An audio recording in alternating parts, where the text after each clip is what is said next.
Hello dear student, आपका स्वागत है पुनः यूट्यूब चैनल में। आज हम जो है स्टेज स्ट्रक्चर पे जो हम डिज़ाइन देखे थे कल, जितने हम बीम के डिज़ाइन देखे थे उसी का हम यहाँ पर न्यूमेरिकल सॉल्व करेंगे। ठीक है ना। डिज़ाइन में स्टूडेंट ने बताया आपको भी, पिछले वाले लेक्चर में उन्होंने दिखा दिया था। अब यहाँ पर हम क्वेश्चन को सॉल्व करेंगे। ठीक है। उससे पहले हम आपसे ये कह देते हैं कि आप कैलकुलेटर उठा कर लेकर आप बैठ जाया करो। ठीक है, क्योंकि क्या रहता है कि छोटा सा व्हाइट बोर्ड है, इसमें बार बार मिटाना पड़ता है। तो इससे अच्छा क्या है कि आप व्हाइट कैलकुलेटर अपना लेके साथ बैठिए। हम यहाँ पर बताते हुए चलते हैं, आप लोग अपना सॉल्व करा करो। ठीक है। यहाँ समझो बस कि हम कैसे क्वेश्चन को हम सॉल्व कर रहे हैं, बाकी क्वेश्चन आप अपने हिसाब से सॉल्व करो। ठीक है। तरीका जो हम बता रहे हैं वो लगाइए, आंसर जो आपका आ रहा है अपना वो रखिए उठा के। ठीक है। अब ये नहीं कि जो हम उठा के छाप दिए यहाँ पर वही उठा के फ़ोटो कॉपी कर लो, उससे कोई मतलब नहीं रह जाएगा। ठीक है। इससे अच्छा है भैया देखबे मत करो, बुक ऐसे उठा के रट डालो, कोई मतलब नहीं रहेगा यहाँ से। ठीक है। तो तरीका समझो यहाँ पर, बाकी क्वेश्चन अपने हिसाब से सॉल्व किया करो। ठीक है। क्वेश्चन सॉल्व करो, अगर क्वेश्चन में कोई दिक्कत हो रही है फ़ोन करो, नंबर है सबके पास, व्हाट्सअप नंबर है, कमेंट करो, जैसे भी आपका जिस भी सुविधा से हो सके आप हमारे तक क्वेश्चन पहुँचाइए। जब आप क्वेश्चन हमारे पास पहुँचाएंगे तो हम आप उसका आंसर दे देंगे। ठीक है। लेकिन कैलकुलेटर आप साथ में लेकर बैठा करो हमेशा। चलिए देखते हैं, आज क्वेश्चन को हम देख लेते हैं। क्वेश्चन में गिवन में क्या क्या होना चाहिए, गिवन में क्या क्या होना चाहिए, हमने कुछ स्टेप लेकर लिखाए थे। चलो गिवन में हम मान लेते हैं लोड पता होना चाहिए, लाइव लोड अर्थात आने वाला जो उस पर भार है वो हमें पता होना चाहिए। और हम मान लेते हैं 22 किलो न्यूटन प्रति मीटर का इस पर यूडीएल फोर्स कार्य कर रहा है। कुछ भी हो सकता है, बस ध्यान दीजिए क्या क्या होना चाहिए। लोड हमने बताया कितना, 22 किलो न्यूटन प्रति मीटर। हमने कहा ये हमारा क्या है, लाइव लोड है। फिर स्पैन हम मान लेते हैं यहाँ पर। ठीक है। स्पैन हम मान लेते हैं यहाँ पर इफेक्टिव स्पैन हम मान लेते हैं क्या है, इफेक्टिव स्पैन। और इफेक्टिव स्पैन हम मान लेते हैं कितना है, 6.5 मीटर। कुछ भी हो सकता है। ठीक है। बस ध्यान दीजिए क्या क्या देना है। क्लियर, लाइव लोड दिया गया है 22 किलो प्रति मीटर। इफेक्टिव स्पैन हमने ले लिया यहाँ पर 6.5 मीटर। कुछ भी वहाँ पर हो सकता है, 6.5 हो सकता है, 7 हो सकता है, 7.5 हो सकता है, 5, 5.5, 8, 10 जो भी देना है उसको देगा, उससे हमें मतलब नहीं है। हमें देखेंगे कि हमें पता है कि नहीं है। अच्छा, इफेक्टिव अगर नहीं दिया है तो स्पैन खाली पता है, क्या नहीं निकाल पाएंगे, बिल्कुल निकालेंगे भाई। कैसे निकालेंगे, ठीक है, 30 सेंटीमीटर का। ठीक है, 30 सेंटीमीटर सपोर्ट लेते हुए इफेक्टिव स्पैन का मान भी निकाल लेंगे। ठीक है। अगर सपोर्ट नहीं दिया गया है तो सपोर्ट कितना मानते हैं, 30 सेंटीमीटर। क्लियर हो, ये हम भी पीछे लिखाया है। चलिए इसके बाद और क्या देगा, इसके बाद और क्या देगा। ठीक है। हाँ, टाइप भी बोल देगा। हम यहाँ पर बोल रहे हैं सिंपली सपोर्टेड बीम है। कैसा है ये, सिंपली सपोर्टेड बीम है। ठीक है। उसके बाद फिर यहाँ पर हम बोल रहे हैं क्या, कि जो इसका बेंडिंग स्ट्रेस है 165 न्यूटन पर mm स्क्वायर। ठीक है। शियरिंग स्ट्रेस का जो मान है 100 मेगापास्कल, अर्थात वही न्यूटन पर mm स्क्वायर को हम क्या कहते हैं, मेगापास्कल। ठीक है।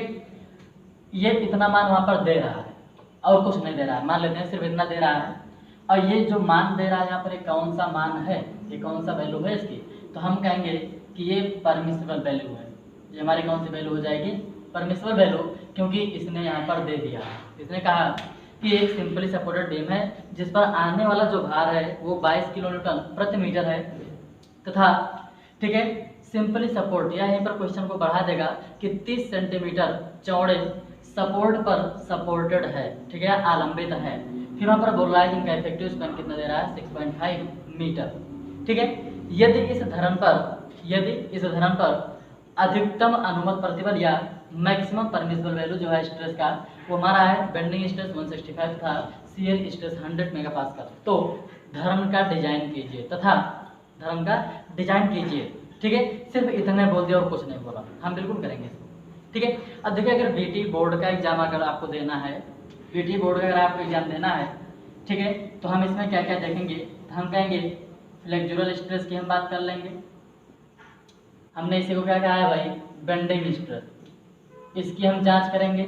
ठीक है। उसके बाद शियर की जांच करेंगे और फिर हम डिफ्लेक्शन की बात करेंगे।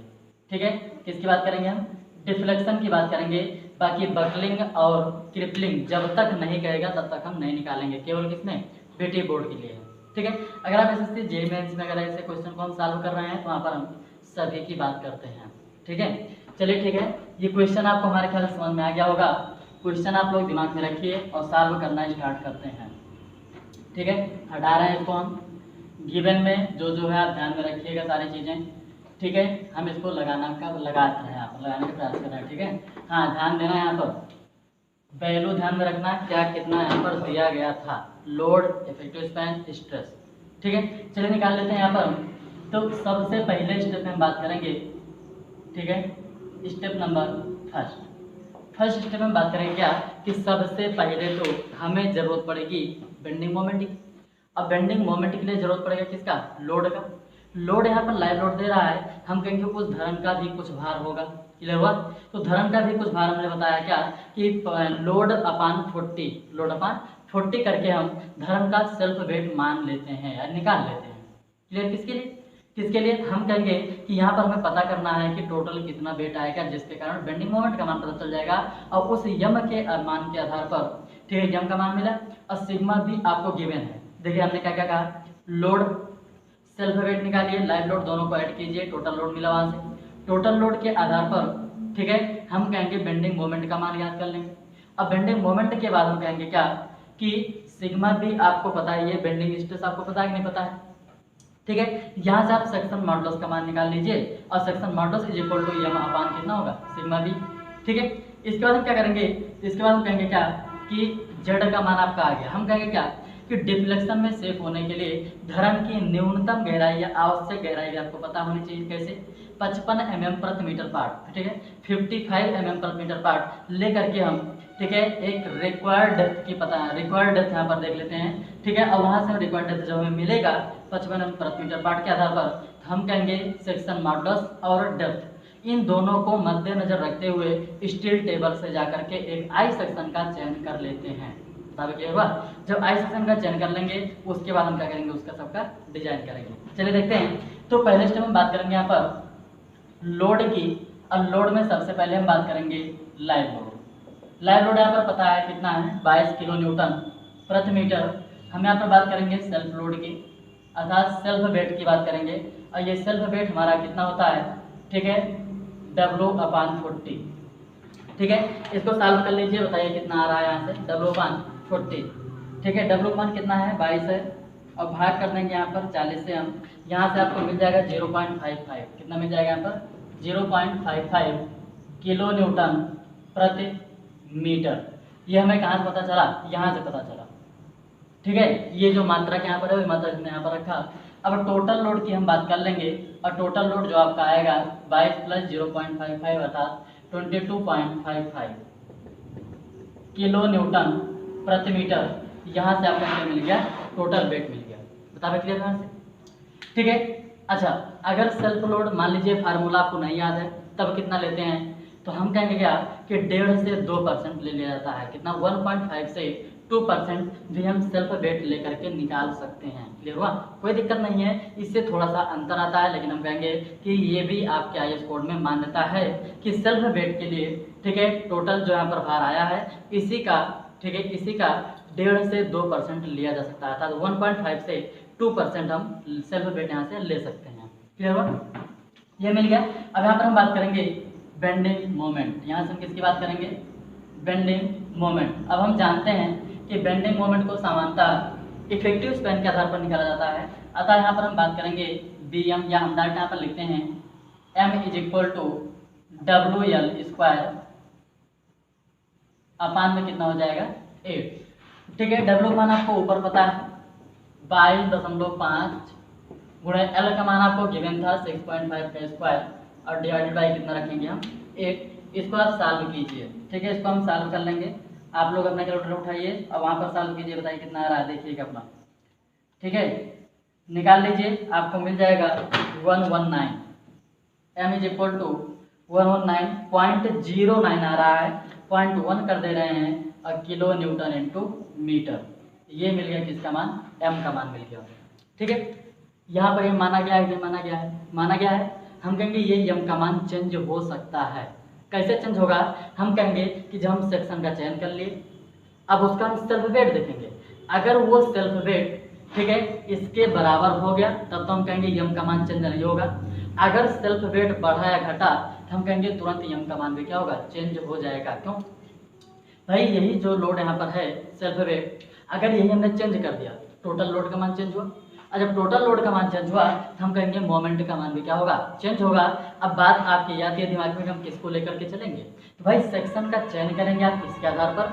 बाकी जब स्ट्रेस की जांच करना स्टार्ट करेंगे तो जो हम एक्चुअल मोमेंट निकालेंगे सेक्शन के आधार पर हम उसको लेकर के चलेंगे। क्लियर हुआ।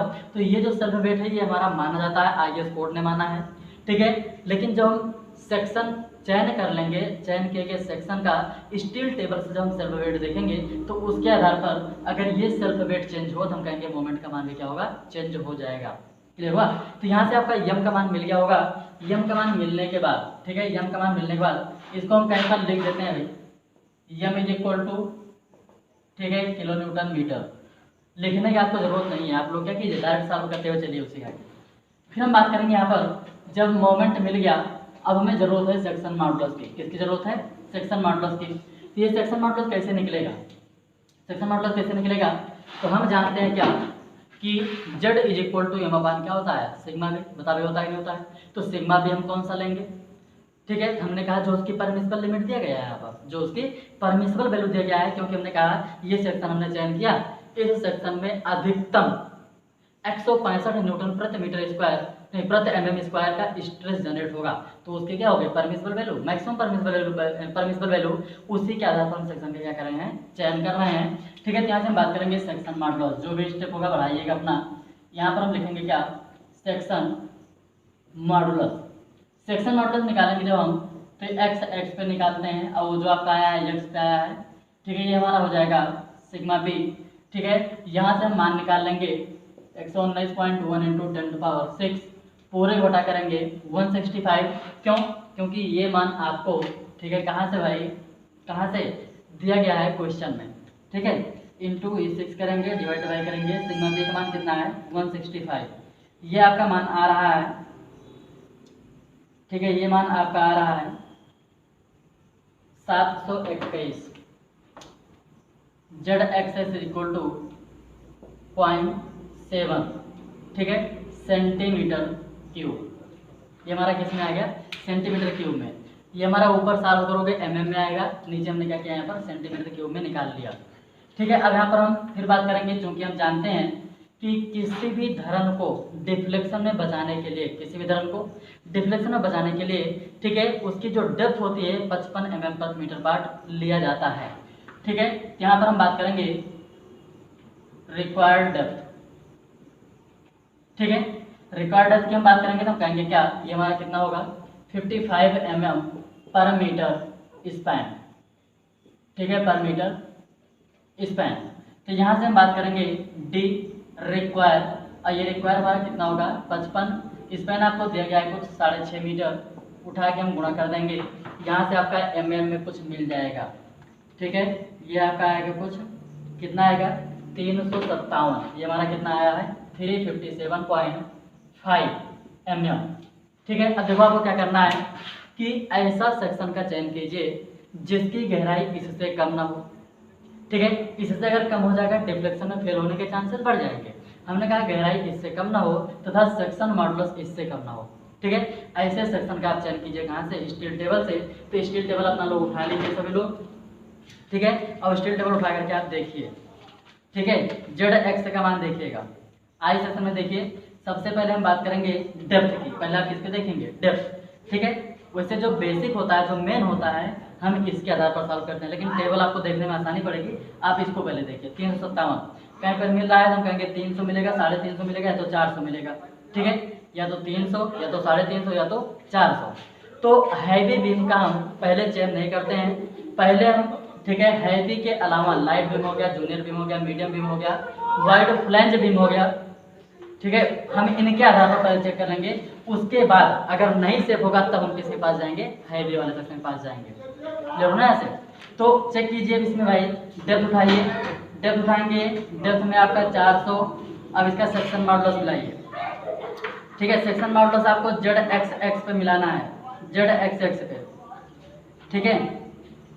चलिए पहले जूनियर वाले देख लीजिए, जूनियर वाले मिल रहा है आपको, हम कहेंगे नहीं, ठीक है। लाइट बीम देखिए, लाइट बीम में भी आपको नहीं मिल रहा है शायद, नई लाइट बीम में है 400। देखिए 400 है, इसका सेक्शन मॉडुलस जो आपको दिख रहा है वो आपको दिख रहा है 965, ठीक है 965.3, और इसका सेक्शन मॉडुलस यहाँ पर कितना है 721.7। हम कहेंगे लाइट बीम है, बिल्कुल यहाँ पर लिया जा सकता है। और देख लीजिए भी लाइट बीम हो गया। अब मीडियम पे जाके देखिए, मीडियम पे आपको 350 है, 400 है। 350 में हमारी डेप्थ कम हो जा रही है। जब 400 वाले को हम देखेंगे तो इसका जो सेक्शन मॉडुलस है वो बहुत ही ज़्यादा हो गया है, 1022 हो गया है, हम उसको नहीं लेंगे, ठीक है। अब ऊपर जाने की ज़रूरत नहीं है, वही लाइट वाला उठा के चालू कीजिए, ठीक है। ISLB 400 हमने यहाँ पर सेक्शन का चयन किया, ठीक है, सेक्शन का चयन किया ISLB, और हमने यहाँ पर क्या लिखा 400, ठीक है। एट द रेट इसका हम वेट की बात कर लेते हैं, और वेट यहाँ पर दिया गया होगा कुछ, कहाँ है भाई, हाँ उठा के देखिएगा अपना, ठीक है। यहाँ पर जो इसका वेट दे रहा है 558.19 न्यूटन प्रति मीटर, ठीक है। और इसके लिए जो ZXX का मान है, ठीक है, इसके लिए जो ZXX का मान है वो हमारा कितना दिया गया है, ठीक है 965.3 965.3, ठीक है, इंटू 10⁻3, ये हमारा है mm³ में। क्लियर हुआ, ठीक है। इसके बाद हमें किसकी जरूरत पड़ेगी, IXX की जरूरत पड़ेगी। IXX भी यहाँ से हम लिख लेंगे, ठीक है। IXX आपका जो मिल रहा है यहाँ पर मिल रहा है 19,306, 19, ठीक है 306 पॉइंट में कुछ आपको मिल रहा है, ठीक है 3, ठीक है, गुणे 10⁴, ये भी आपका मिल जाएगा किसमें, mm⁴ में। बता रहे क्लियर हुआ, ठीक है, क्योंकि सेंटीमीटर में दिया गया है, हमने इसको mm में कर लिया। उसके बाद TW का भी यहाँ पर जरूरत पड़ेगा, TW की भी यहाँ पर हम ले लेते हैं मान, ठीक है। थिकनेस ऑफ वेव, इसकी भी जरूरत पड़ती है ना, ठीक है। तो थिकनेस ऑफ वेव अगर हम देखेंगे, थिकनेस ऑफ वेव यहाँ पर दिया गया है 8, कितना दिया गया है 8 mm। बता रहे क्लियर हुआ। अच्छा, क्या जरूरी है कि हम जो लिए वही आप भी लेंगे, नहीं, ठीक है, जो हम लिए जरूरी नहीं कोई आप भी लीजिए, क्योंकि हमें क्या करना है इसमें सेव करके दिखाना है बस। गहराई से कम नहीं होगा, अगर गहराई से हम कम कर देंगे तो हम कहेंगे सेक्शन आपका फेल होने के चांसेस, डिफ्लेक्ट होने के चांसेस वहाँ पर क्या होंगे, अधिक हो जाएंगे। तो गहराई इससे कम नहीं होना चाहिए, और जेड का मान इससे कम नहीं होना चाहिए, कम नहीं होना चाहिए, अधिक तो हो ही सकता है ना, तो अधिक करके हमने यहाँ पर क्या किया है, लिया है।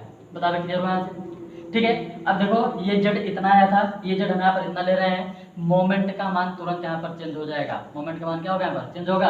फिर हम कह रहे हैं वेट की, जब इसके हम वेट की बात करेंगे, वेट की बात कर रहे हैं इसकी हम, ठीक है, किलो न्यूटन मीटर में इसको हम जब करेंगे किलो न्यूटन मीटर में, तो ये आएगा 0.55, ठीक है 8, 0.558 किलो न्यूटन प्रति मीटर, किलो न्यूटन प्रति मीटर। हमने कहा इसमें सेल्फ वेट भी क्या हो रहा है, चेंज हो रहा है।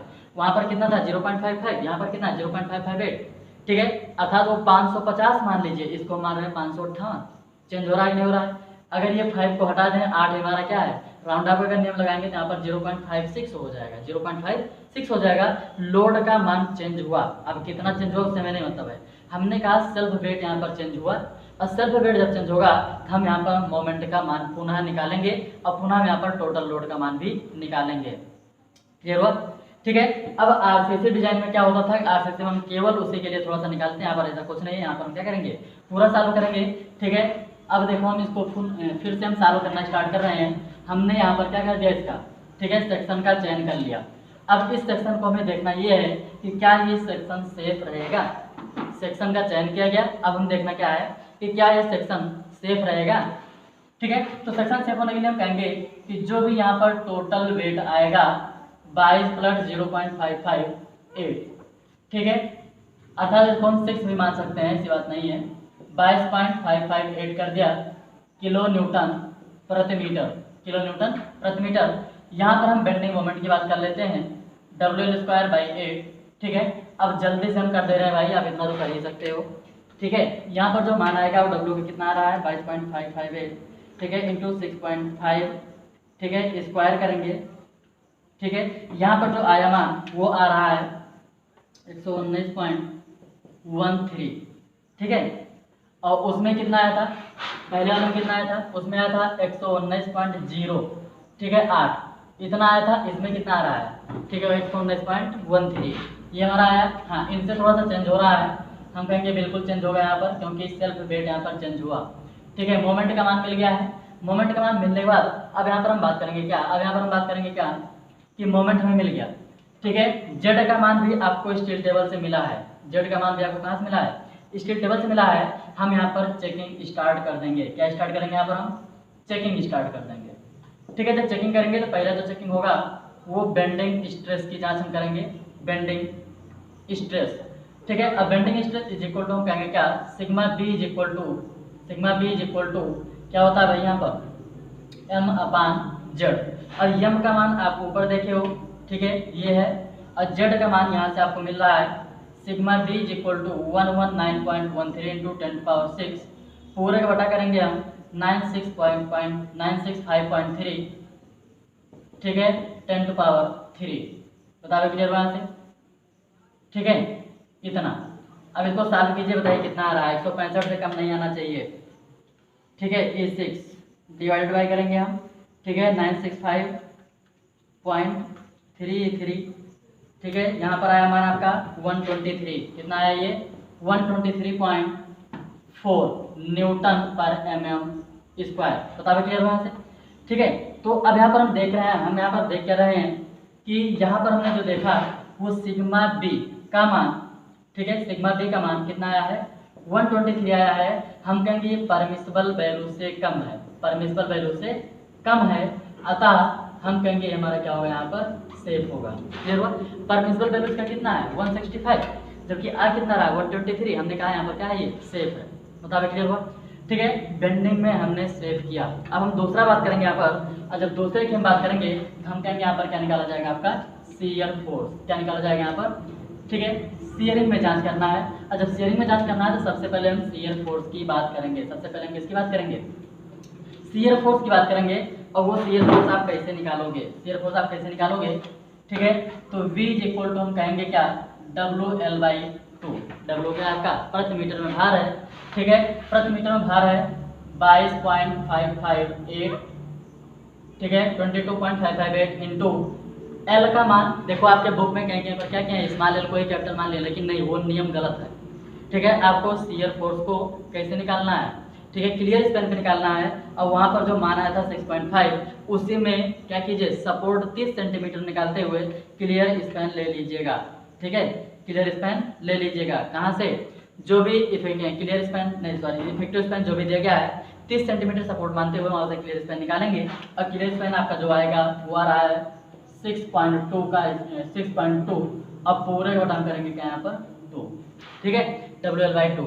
बता क्लियर हुआ क्यों भाई, यूटियल फोर्स था उसको हमने क्या किया स्पैन से गुणा कराया, टोटल लोड आ गया, टोटल लोड को हमने क्या किया बटे 2 कर दिया। क्यों, 2 रिएक्शन होगा RA और RB, इसलिए हम एक का निकाल रहे हैं। और यहाँ जब हम सॉल्व करेंगे तो ये आपका आएगा कुछ यहाँ से 22.5582, यहाँ से आपका आ रहा है 69.92, V is equal to 69.92 kilo newton. बताओ क्लियर हुआ। यहाँ से हम शियर स्ट्रेस की बात कर लेंगे, शियर स्ट्रेस की हम बात कर लेंगे। और sigma S is equal to V/D into TW।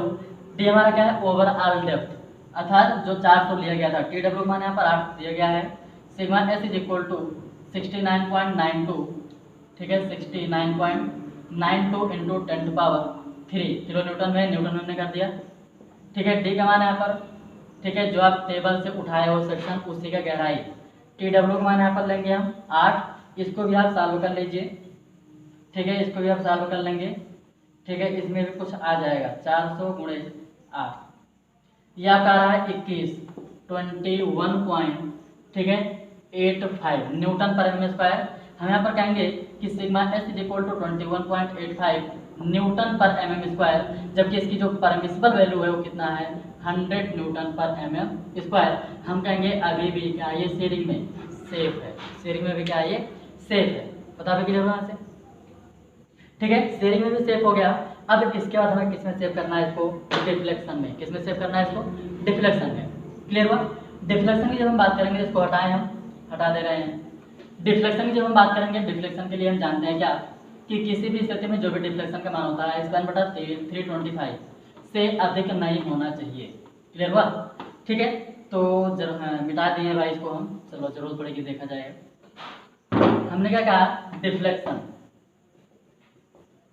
ठीक है, डिफ्लेक्शन की जब हम बात करेंगे तो हम कहेंगे क्या कि डेल्टा का मान कभी भी अधिक नहीं होना चाहिए किससे, स्पैन अपान 325। क्लियर हुआ? 6.5 मीटर था, 1000 से हमने गुणा कराया, 325 किया। यहाँ से हम देख लेंगे कितना आ रहा है इसका मान। ठीक है, कितना है 325। यहाँ पर आया डेल्टा का मान अधिक नहीं होना चाहिए किससे, 20 से, अर्थात जो भी डेल्टा का मान आएगा वह 20 से कम होना चाहिए, ज़्यादा नहीं होना चाहिए। ठीक है, क्योंकि हम जानते हैं सिंपली सपोर्टेड बीम है, यूडियल फोर्स कार्य कर रहा है, इसके लिए जो डेल्टा का मान होता है 5WL⁴ अपान 384 EI। बता रहे क्लियर हुआ? लेकिन हमने क्या कहा है कि इसको स्मॉल डब्ल्यू के टर्म्स में ना लेकर के कैपिटल डब्ल्यू के टर्म्स में लेना है। ठीक है, कैपिटल डब्ल्यू के टर्म्स में लेना है, और ये हमारा आ जाएगा 384 EI। ठीक है, ये जो कैपिटल डब्ल्यू माना है कहाँ से निकाला जाएगा, हम कहेंगे capital W is equal to small W into L. बता रहे क्लियर हुआ? स्मॉल कैपिटल डब्ल्यू का मान निकाल लीजिए, डेल्टा इज इक्वल टू, हम डायरेक्ट वैल्यू रख रहे हैं यहाँ पर 5 इंटू कैपिटल डब्ल्यू का हम मान निकाल रहे हैं 22.558 इंटू, ठीक है, एल का मान कितना है 6.5, इसको हमने कर लिया 146 आया है, कितना 146.62, और इंटू हमने कर दिया यहाँ पर क्या, ठीक है 1000, क्या हुआ गया है न्यूटन, वो किस में आया था किलो न्यूटन में, हमने यहाँ पर क्या किया न्यूटन में कर लिया, किसका मान डब्लू हमने यहाँ से लिया है, स्मॉल डब्लू आपका जो टोटल वेट आया है। ठीक है, उसके बाद हम किसकी बात करेंगे, यहाँ पर एल की बात करेंगे, और एल का मान आपको पता है 6.5 है, जब उसको हम 1000 से गुणा कर देंगे मीटर में हो जाएगा। ठीक है, और इसकी घात कितना हो जाएगा 3, पूरे के बटा करेंगे 384। ठीक है, अगर ई का मान आपको नहीं दिया गया है, किसका ई का, तो ई का मान हम मान लेते हैं स्टील के लिए 2 × 10⁵ न्यूटन पर मीटर स्क्वायर, और इंटू आई का भाई मान अभी तो हम लिखे थे। ठीक है, आई का मान देख लीजिए आपका कितना था, आई का मान ISLV, ठीक है 19306। ठीक है, 0.3 × 10⁴ बता क्लियर हो, आई का मान भी हमने यहाँ पर लिख दिया है। ठीक है, इस वाले इक्वेशन का हम उठा नहीं रहे हैं। ठीक है, इनको हम कैपिटल डब्ल्यू के टर्म्स में उठा रहे हैं, और यही वाला यहाँ पर हम क्या कर रहे हैं सॉल्व कर रहे हैं। क्लियर हुआ? ठीक है, कोई अंतर नहीं आता है, कभी कभी वैल्यू उनकी क्या होती है आपस में मिलती नहीं है। तो यहाँ से हम देख लेते हैं, अब इसको हम सॉल्व कर लेंगे। ठीक है, 5 × 146.62, ठीक है, और इंटू हमने कर दिया क्या 1000, फिर हमने गुणे का निशान लगाया, फिर यहाँ पर हम देख रहे हैं 6500 क्यूब। ठीक है, डिवाइडर का निशान भी लगाया, फिर यहाँ पर देखेंगे ब्रैकेट लगा के 384 × 2 × 19603। ठीक है, फिर इंटू हमने कहा 549 9। यहाँ से हम देख रहे हैं तो ये डेल्टा का जो मान आ रहा है 5.35 mm, किसमें आ रहा है ये mm में। अब हमने कहा कि डेल्टा का मान 20 से अधिक नहीं होना चाहिए, तो हम यहाँ पर क्या देख रहे हैं कि डेल्टा आपका कम है किससे 20 mm से, अतः डिफ्लेक्शन में भी क्या रहेगा ये सेफ रहेगा। क्लियर हुआ? तो बीटी बोर्ड में केवल इतना ही करना है। अगर आप जीवे में जाके सॉल्व कर रहे हैं, ठीक है, तो जे वाला लेक्चर हमारा बनेगा, वहाँ पर आप देख सकते हैं। फिर से उसमें क्या होता है कि FY हम 250 मान के बियरिंग स्ट्रेस का मान निकाल लेते हैं, और बियरिंग स्ट्रेस का मान निकालने के बाद जो हमने डेरिवेशन कराया था उसी पे सारा मान रखते हुए आप क्या कीजिए सॉल्व करते हुए चले जाइएगा। ठीक है, तो इस प्रकार से क्वेश्चन आपने देख लिया है, क्वेश्चन को आप अपने हिसाब से सॉल्व कीजिए कैलकुलेटर से। तरीका जो हम बताएं वो अपनाइए, बाकी कैलकुलेटर अपना सॉल्व कीजिए, जो मान आ रहा है उतना रखिए। अगर सभी कंडीशन को फॉलो कर रहा है तो हम कहेंगे क्या होगा ये सेफ रहेगा, अन्यथा क्या हो जाएगा ये फेल हो जाएगा। ठीक है, तो आज हम इतना ही देख रहे हैं, बाकी अगला क्वेश्चन हम देखेंगे अब अगले वीडियो में। ठीक है, तो इसको आप देखते रहिएगा, बाकी अगर कोई कमेंट डाउट्स होगा तो आप कमेंट कीजिएगा। ठीक है, thank you. Subscribe now and press the bell icon. Never miss an update.